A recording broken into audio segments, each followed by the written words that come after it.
e ela faz parte dos Gideões Internacionais. E foi esse ano que você foi transferida para... Em janeiro ela foi transferida para Ji-Paraná. E a primeira reunião desse ano que eu estive, eu me senti assim tão motivada e abençoada com a vida dela, por causa do testemunho de vida dela.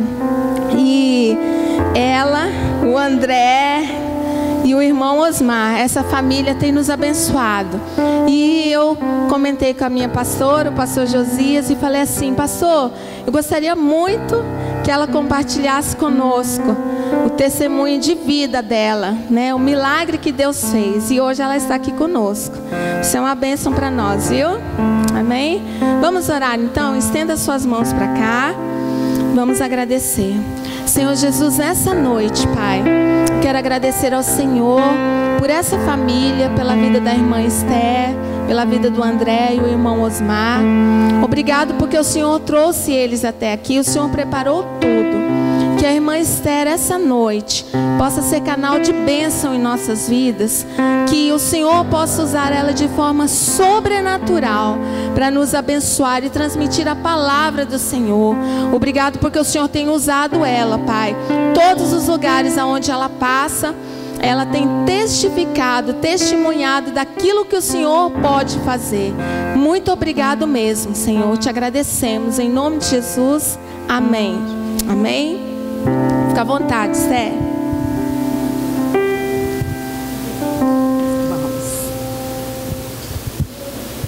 Graça e paz, irmãos. Muito feliz, eu e minha família, por podermos estar aqui na casa de Deus, junto com esta família, essa parte da nossa família que a gente ainda não conhecia, mas que Deus nos deu o privilégio de conhecer hoje. É uma alegria muito grande, um prazer, mas acima de tudo, o meu prazer é em servir a Jesus e poder sentir a sua gloriosa e doce presença quando, como já sentimos. Tem um corinho antigo que diz assim: quando eu cheguei aqui, meu Jesus já estava. Quando eu cheguei aqui, meu Jesus já estava. No meio da igreja ele passeava. Quando eu cheguei aqui, meu Jesus já estava. Eu tenho essa absoluta certeza, porque quando a gente entra, a gente sente o clima do Senhor presente aqui. Ele marcou esse encontro comigo e com você. Eu quero agradecer de coração as belas e doces palavras da minha querida amiga e companheira de trabalho, de missão, como auxiliar dos Gideões, missionário, Gideões Internacionais, aqui no campo 268, em Ji-Paraná, a Valquíria, e ao Ronaldo, que nos fez esse convite. Quero agradecer, pastor, pela liberdade de poder ocupar esse lugar santo, que não tem como temer e tremer por este lugar, mas a nossa alma anseia estar na presença de Deus. Quero agradecer e agradecer essa acolhida gostosa da igreja conosco aqui. A gente se sente em casa. E eu quero dizer para os irmãos que a nossa vinda a Ji-Paraná é um propósito do coração de Deus. E eu posso dizer que desde quando eu ainda era informe no ventre de minha mãe, Salmo 139 diz isso. Deus já tinha colocado na agenda dele esse dia para mim, e tinha que ser assim. E eu glorifico o seu nome. E o nome da campanha, Clamor de Ana, tem tudo a ver com esse propósito de Deus. Quando a Valquíria me convidou e pediu que eu estivesse aqui, eu glorifiquei a Deus, porque mais uma vez o Senhor me permite cumprir uma aliança que eu fiz com Ele. E é muito maravilhoso quando nós temos aliança com o Senhor e honramos o Senhor na nossa vida. Eu nasci no Rio de Janeiro, dia 7 de fevereiro de 1964. Ano da Revolução no Brasil, mês de carnaval, início do mês, a cidade do Rio de Janeiro já fervendo com a Revolução e o carnaval. Mamãe entra em trabalho de parto, chama a ambulância e no trajeto até o hospital eu não esperei chegar e o papai conta que próximo a Sapucaí a ambulância teve que parar. E eu cheguei. E o papai dizia que quando eu nasci, ele olhou para mim e disse para minha mãe: essa menina vai se chamar Esther, porque é nome de rainha. E por aí começou Deus manifestando o seu poder na minha vida. E a mamãe conta que o papai era um alcoólatra, que a fazia sofrer muito. Chegava em casa muito tarde.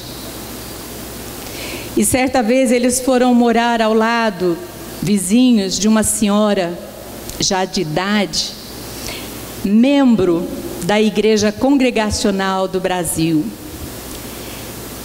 E essa senhora convidava a mamãe para ir à igreja. E um certo dia ela conseguiu levar a mamãe e suas 4 meninas, sendo eu a menor. Aproximadamente 2 anos de idade eu tinha. Para vocês terem uma ideia, papai alagoano, mamãe sergipana tiveram 10 filhos. Desses 10, 7 meninas, das quais eu sou a 4ª. E aí a mamãe conta que antes de eu completar 2 aninhos, a professora da escola dominical da Igreja Congregacional do Brasil achou que eu era muito ativa. Então pediu à mamãe se podia me ensinar uma poesia para eu falar no dia de Natal. E a mamãe autorizou. E eu me lembro até hoje, porque a mamãe não me deixava esquecer, que a poesia dizia assim: hoje é dia de Natal, por isso estou muito contente. Vou perguntar ao papai se já comprou o meu presente. Se ainda não comprou, fico alegre mesmo assim. Jesus é o melhor presente que o bom Deus trouxe para mim. E sem que eu e minha mãe soubéssemos, papai estava nos últimos lugares da igreja, assistindo a tudo e na expectativa para ver se eu, aos 2 anos de idade, teria coragem de subir ao púlpito da igreja e falar a poesia. E aquela noite, para a glória de Deus, eu levei o meu pai aos pés de Jesus por causa dessa poesia. Então, irmãos, eu digo com muita alegria que dos 53 anos de vida que Deus me deu, bem completadinhos, dia 12 de fevereiro, nem um dia deles foi longe dos caminhos do Senhor Jesus. Porque muito cedo eu aprendi a amar, a honrar e a servir a Jesus. Cresci com sonhos como todas as meninas. Eu queria ser médica, queria me casar, queria ter muitos filhos, porque o papai e a mamãe tinham, né? Eu achava bonito ter bastante irmão. Mas eu tinha um outro sonho. Eu queria ser missionária. Eu tinha vontade de ser missionária. Eu achava muito bonito. A Igreja Congregacional do Brasil trazia muitos missionários de fora, de outros países. Eu achava aquilo lindo demais. E eu cresci orando, pedindo a Deus que me fizesse uma missionária. E pedindo, e pedindo, e cantando, e louvando. Aos 9 anos de idade, eu ministrei minha primeira aula na escola bíblica dominical, porque a minha professora faltou. Mas aos 14 anos, eu fui estudar à noite, para ajudar a mamãe nos serviços de casa. E um rapazinho da sala começou a invocar comigo. Eu ia passar, ele punha o pé na frente. E eu passava brava sem olhar. Eu tentava passar por ele, ele punha o pé na frente. O dia que eu parei para brigar, não tive forças para brigar, porque um par de olhos verdes se fitou em mim. E dali para frente, vocês nem imaginam o que aconteceu. Deus ungiu alguém para estar ao meu lado. Namoramos, nos casamos. E aí o sonho de ter filhos. Já no nosso exame pré-nupcial, o médico falou: não dá, não pode. O médico me disse: você tem ovário policístico, útero, anverso e infantil. Vocês não precisam fazer esse tipo de planejamento, a não ser por adoção. Aí eu me tranquilizei, mas eu, no clamor de Ana, eu dizia: Senhor, dá-me filhos. Senhor, eu quero filhos, porque na igreja eu cuidava dos filhos dos irmãos, e cuidava com prazer. Eu não tinha desejo só de ter filho, eu tinha desejo de ser mãe. E no 4º mês de casada, assim como Deus ouviu o clamor de Ana, Ele ouviu o meu clamor. Concebi e tive a Vanessa, que hoje está com 33 anos, é bonita como pai e uma bênção na minha vida. Mas aos 3 anos de idade, ela começou a orar e dizer: é mentira que você não pode ter outro filho. Eu vou pedir para o Papai do Céu e você vai ter outro filho. E Deus ouviu a oração de Vanessa. Então, no ano de 86, final de 86, eu concebi. E nos primeiros meses, irmãos, quando eu chegava na igreja, a esposa do pastor Wellington, irmã Rízia, veio ao meu encontro, estendeu a mão sobre o meu ventre, nem barriga parecia ainda, e disse: você carrega no teu ventre um varão, que será um grande instrumento nas mãos de Deus. Eu, na minha vaidade de mãe, me sentia assim, transbordando de alegria. Eu falei: pronto, eu fui missionária de uma alma só, que foi o pai dele, que eu ganhei para Jesus. Ele vai fazer o trabalho que eu deveria ter feito. Eu vou ser mãe de um pregador, um grande pregador do evangelho, ou um cantor do evangelho. Eu vou preparar esse menino para ser mesmo um grande instrumento na mão de Deus. E ali eu comecei a orar. E eu gostava muito de um corinho que eu ouvia a mamãe cantar, que dizia assim: eu te amo mais que os filhos que me deste, mais que a mãe que me gerou, tu és meu primeiro amor. E eu cantava e punha a mão na minha barriga, abençoando o meu filho que estava no meu ventre, e que eu já tinha certeza que era um varão. Mas, irmãos, para nossa surpresa, no 4º mês de gravidez eu contraí uma doença por nome toxoplasmose. Quando a mãe já é portadora da doença, geralmente ela não segura a gravidez. Nos primeiros meses perde o bebê. Mas quando contrai a doença, como eu, depois do 3º mês, aí é altíssimo risco de vida para a mãe, risco de morte para a mãe e para o bebê. E eu tive uma febre violenta, fui internada em estado muito grave.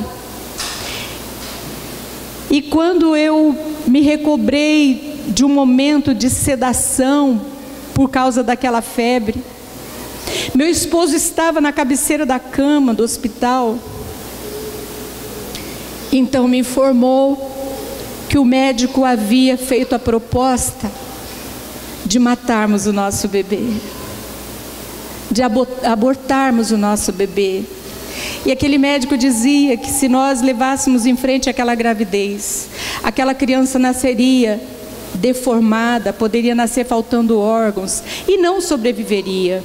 Então que para salvar a minha vida, que na época tinha 23 anos, seria melhor tirar o bebê para salvar a vida da mãe. E o meu marido, inspirado pelo Espírito Santo de Deus, disse: doutor, se o coração do nosso bebê estiver batendo, enquanto bater, ninguém toca nele. E quando ele me disse que o médico tinha esse intento, eu falei: o que você falou? Ele falou: enquanto o coração do nosso bebê bater, ninguém toca nele. Porque nós cremos que Deus, é o único que tem direito sobre a vida. Aí eu aprendi uma grande lição, viu, irmãs? Que geralmente quando a gente encontra uma grávida de primeira viagem ou de segunda viagem, a gente pergunta: e aí, já sabe o que é o bebê? E geralmente a mãe, quando não sabe, diz assim: ainda não sei, mas para mim, vindo com saúde, tá bom.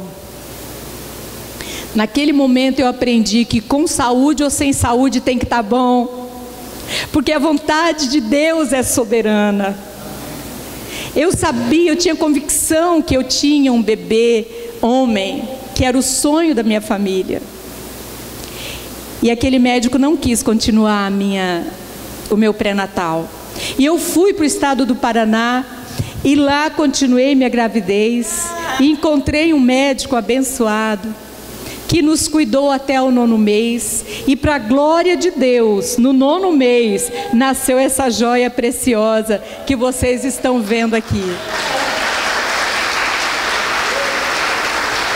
E quando ele passou, a glória do Senhor, e quando ele passou pela avaliação neonatal, ele só não teve nota 10 no peso. Mas 2 meses depois, vou tentar abreviar porque a hora avança, 2 meses depois eu observei que os movimentos do meu filho não era como o da irmã naquela idade. Liguei para o neonatal, para o médico neonatal, expliquei como estava sendo. Ele chorava noite e dia sem parar. Ele pediu que eu retornasse. Ficamos 15 dias nas mãos da equipe do Dr. Isaac Bruck em Curitiba, uma equipe multidisciplinar que estudou o meu filho, examinou, fez todos os tipos de exame. No final de 15 dias eu recebo então o convite de uma psicóloga para que eu fosse até o consultório dela. E aquela mulher com uma pasta na mão me diz: mãe, a situação do seu bebê é grave. Após a nossa análise, nós concluímos o laudo do seu bebê. A expectativa de vida de uma criança que tem a lesão que o teu filho tem é de 2 anos. E de vida vegetativa. Com isso, mãe, eu quero te dizer, não cobre nada dele, não espere nada dele. Apenas cuide, o ame enquanto você o tiver. Porque pelo laudo, a visão dele está comprometida, a fala, os movimentos, o desenvolvimento cognitivo. E eu olhei para aquela psicóloga, irmãos, e disse: doutora, eu agradeço muito o carinho e a atenção de vocês, mas eu quero te dizer que eu ainda não ouvi o que tem a dizer aquele que permitiu que o meu filho nascesse. E desci aqueles 16 andares daquele edifício orando com meu filho nos braços.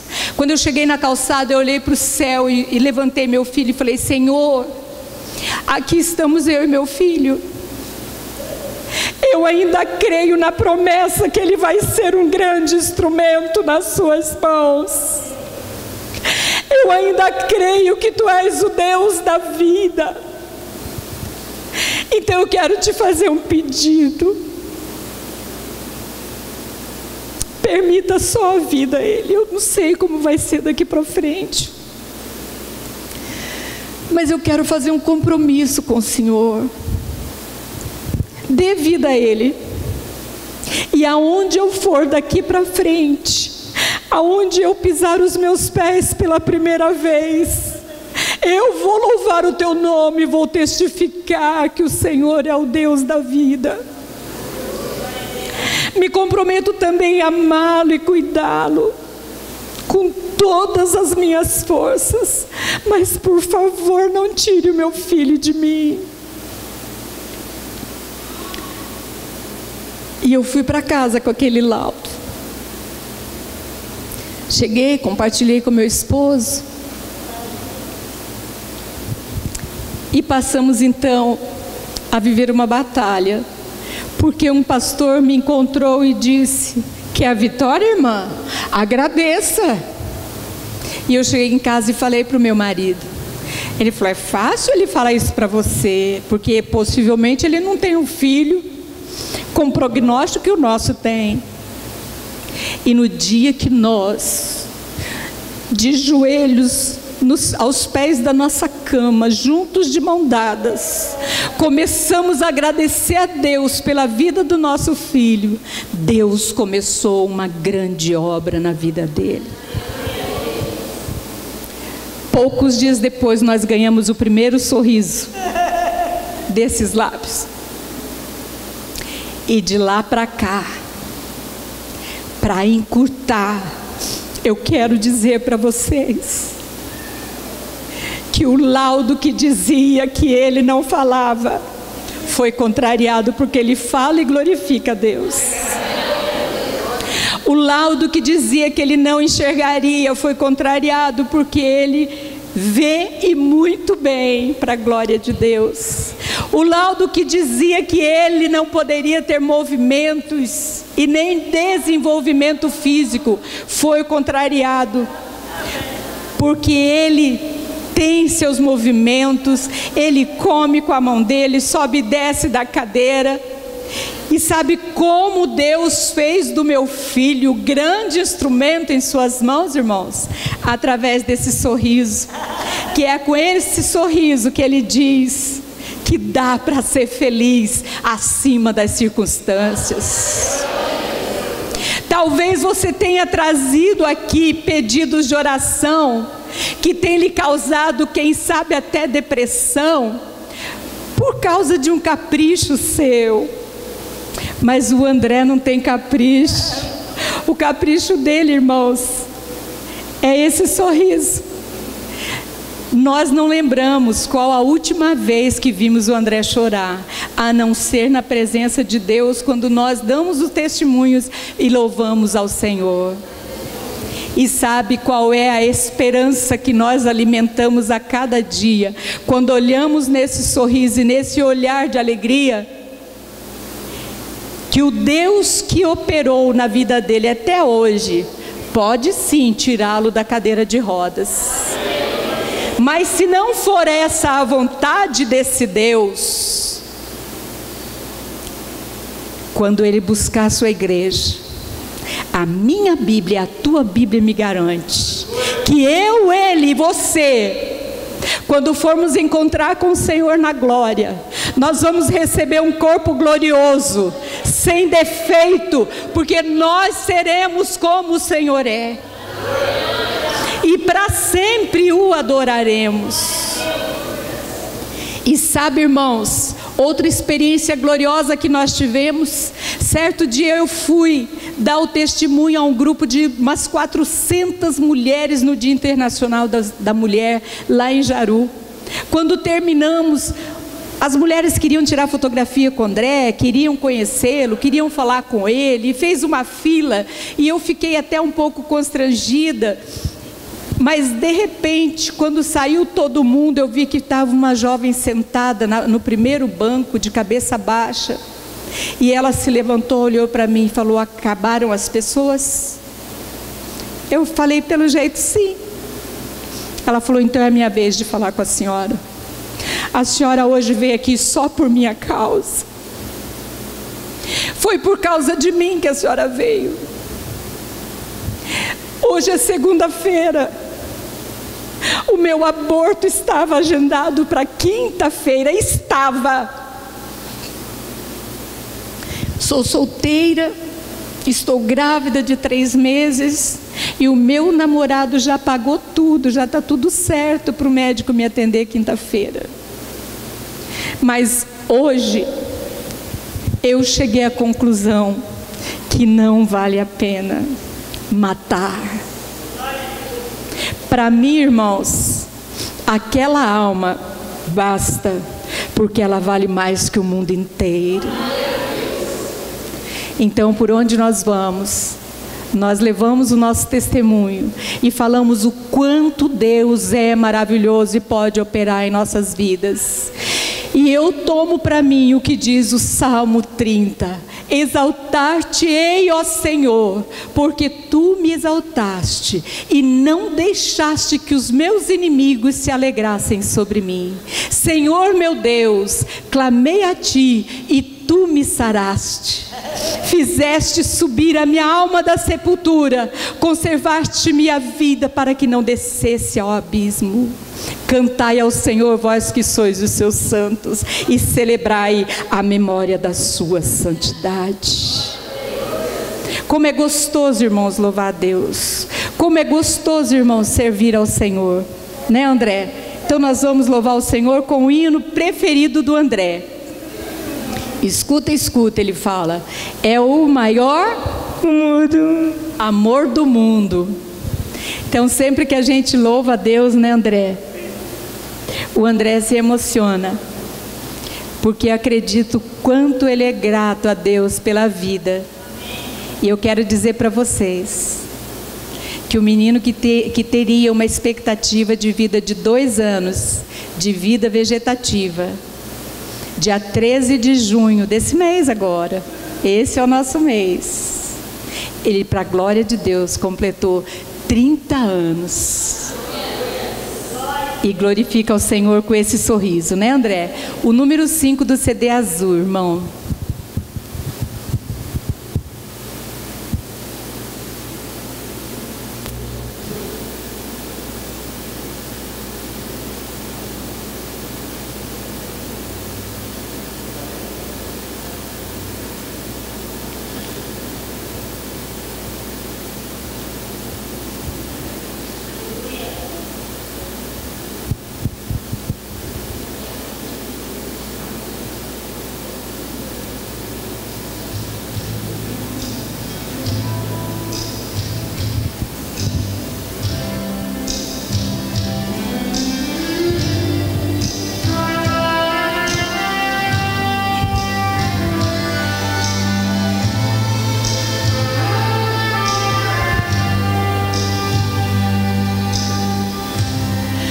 O maior amor do mundo foi aquele lá na cruz. Cristo deu a sua vida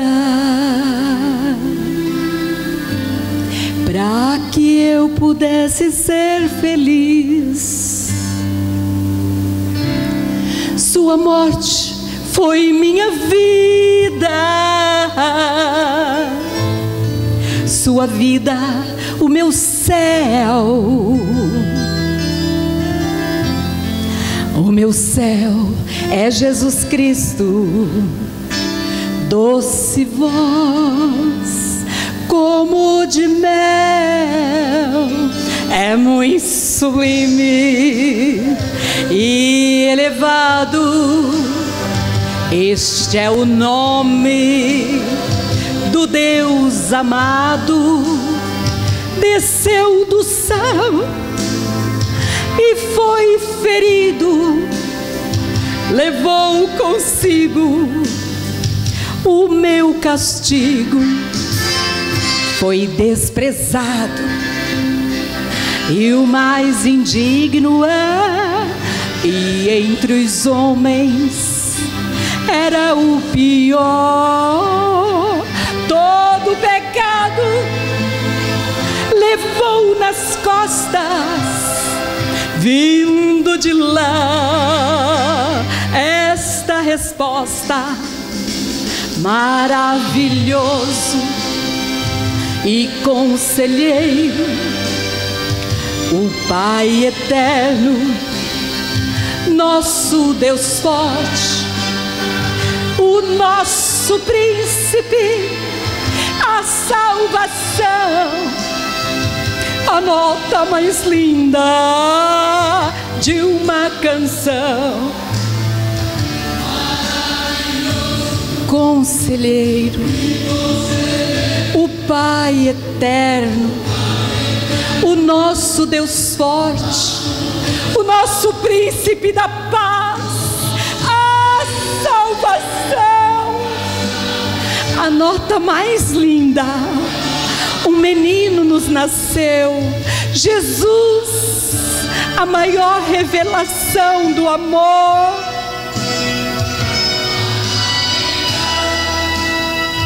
E conselheiro, o Pai eterno, nosso Deus forte, o nosso príncipe, a salvação, a nota mais linda de uma canção. O nosso príncipe, a salvação, a nota mais linda de uma canção, de uma canção.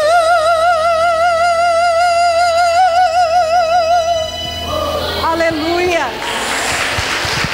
Toda honra, toda glória, todo louvor, toda adoração ao Rei dos Reis, Senhor Jesus. Obrigada, pastor. Mais uma canção, número 2 do CD vermelho, irmão. Eu sei que o clamor de Ana foi em busca de um milagre. E o crente, irmão, ele é alimentado por milagres. Jesus disse: esses sinais seguirão aos que creem. Em meu nome expulsarão demônios, colocarão as mãos sobre os enfermos e os curarão. E mais, Ele nos outorgou fazer mais do que Ele fazia. Isso é maravilhoso. Pode soltar, irmão. Número 2. Eu tenho meu milagre. Mesmo que diziam que Ele não ficaria comigo, Ele não vai embora, porque é o meu Senhor quem cuida de nós.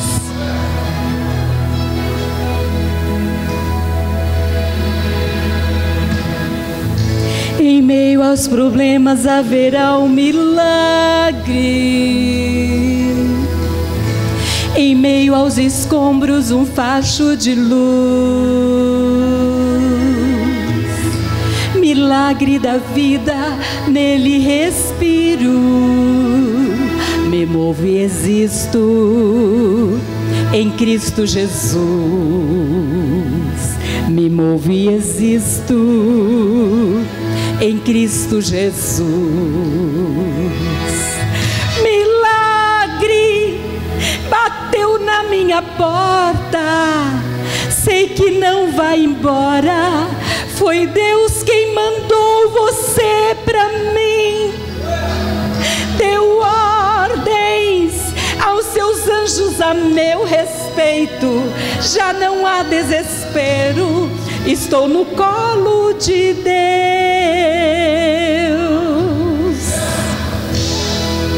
Aleluia.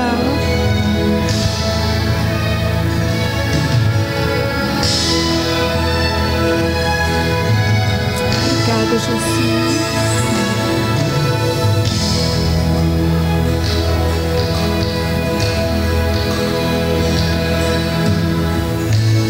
Na noite escura brilhará uma estrela, indicando um novo milagre, que faz o impossível ser possível. Por isso acredito em Deus, por isso acredito em Deus. Milagre bateu na minha porta, sei que não vai embora. Foi Deus quem mandou você pra mim.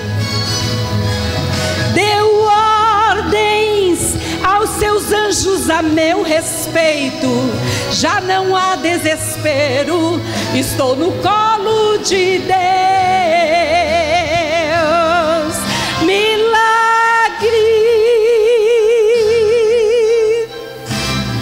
sei que não vai embora, foi Deus quem mandou você pra mim.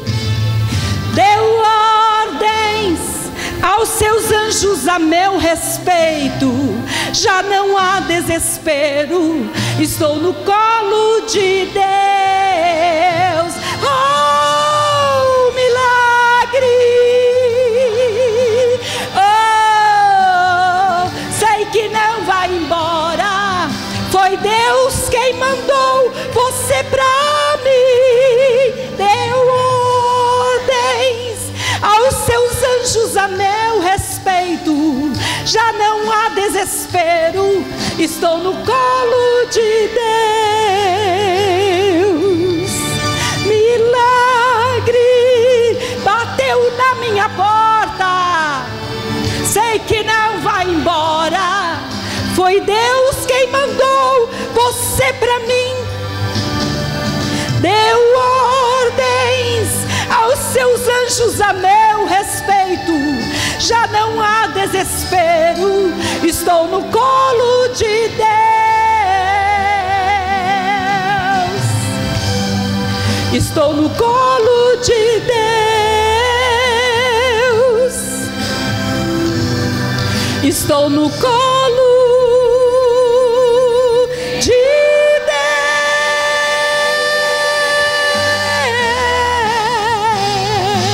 Deus. Aleluia! Louvado é o nome do Senhor para todo sempre. Deus abençoe, irmãos. Continue orando por nós, pela nossa família.